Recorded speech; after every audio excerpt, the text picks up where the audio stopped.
After the Civil War in the South, things were pretty chaotic. Certainly during Reconstruction, things were chaotic. You've got a lot of cheap land in the South, dirt cheap. Northern lumber interests bought up that land by the county. Whole counties were purchased to lumber, to timber. Those lumber interests had already exhausted the timber that was growing around the Great Lakes. Wisconsin, Michigan, Ohio. They had deforested all that, and they needed a new source for timber and lumber.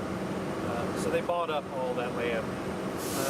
To get to the longleaf pine, at least by the rivers, they would have to cut down the cypress first, create a road into the longleaf. They would go out in the winter of the year, December, January, and they would girdle those old bald cypress trees. Take an axe and go around the tree and girdle it, cut into the sapwood.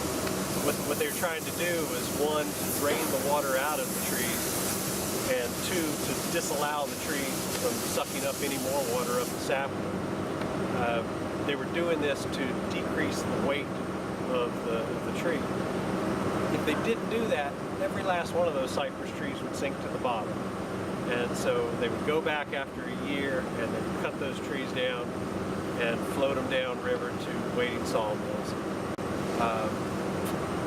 Oftentimes we find cypress trees that have man-made auger holes in them. And what we know about these are that they would sometimes cheat the process. And if they didn't girdle a tree, they'd cut it down anyway, probably like this old stump here, and they would auger a hole in it. And they would auger a hole into a tree that had been girdled, then they'd shove an oak pole in between the two, marrying the two together and hoping to get them down river at the same time. And oftentimes that worked, and a lot of times it did, and those trees would sink to the bottom. And those are trees that logs we go after today and pull back out.